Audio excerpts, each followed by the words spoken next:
232. For what purpose does the gentleman from Arizona seek recognition? Mr. Speaker, I have an amendment at the desk. The clerk will designate the amendment. Amendment number 33, printed in House Report number 119-232, offered by Mr. Schweikert of Arizona. Pursuant to House Resolution 672, the gentleman from Arizona, Mr. Schweikert, and a member opposed will each control 5 minutes. The chair recognizes the gentleman from Arizona. Thank you, Mr. Speaker and Ranking Member and my good friend. In some ways, this is as much a budgetary discipline amendment.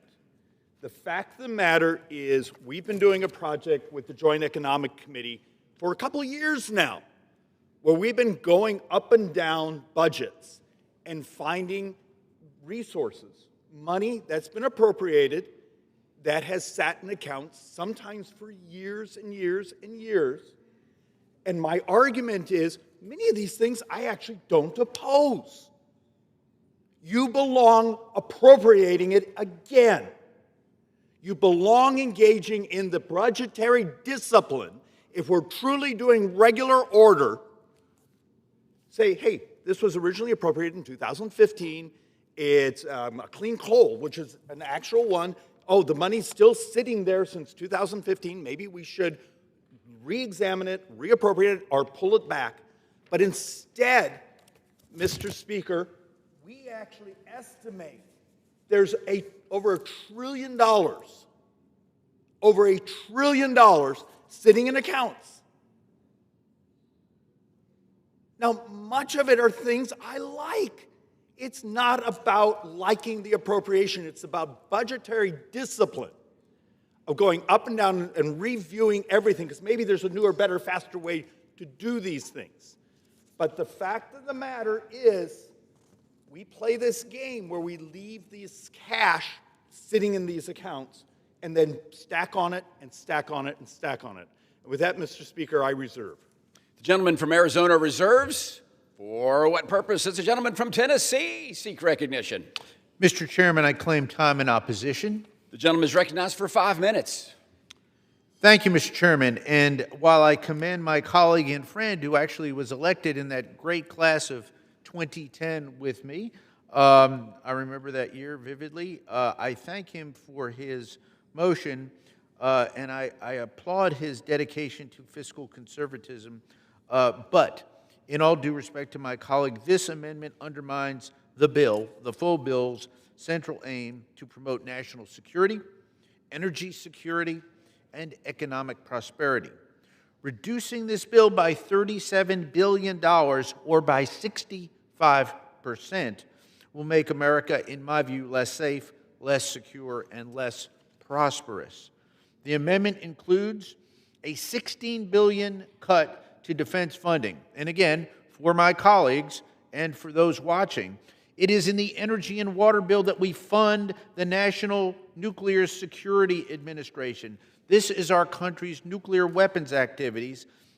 This would cut by almost $9 billion, roughly 50%, causing, in my view, irreputable harm to our nation's nuclear deterrent by halting critical weapons and modernization programs.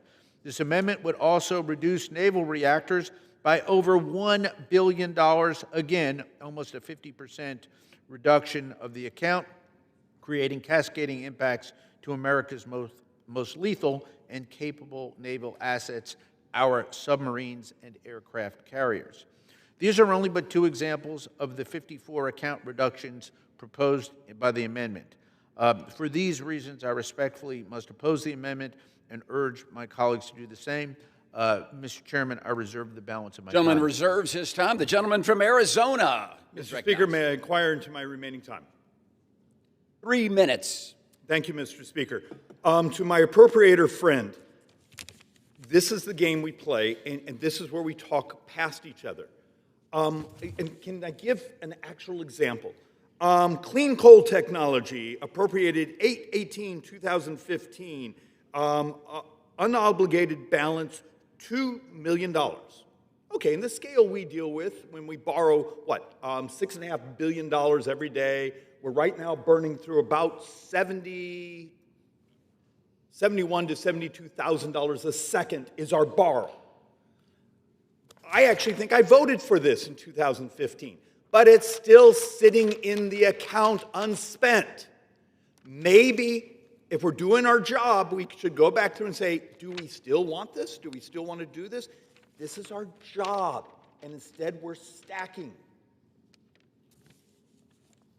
Mr. Speaker, I'll say it again. We're borrowing close to $72,000 every second. The Joint Economic Committee and our math is we're going to borrow 7.3% of the entire economy this fiscal year, the fiscal year we're in right now.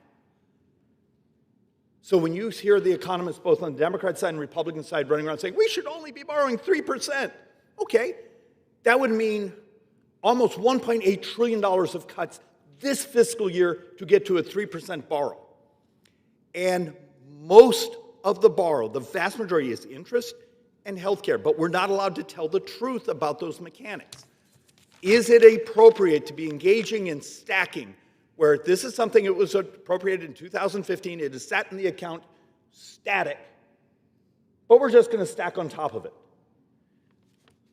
It's not about the belief it's good for the country, good for the economy, good for this.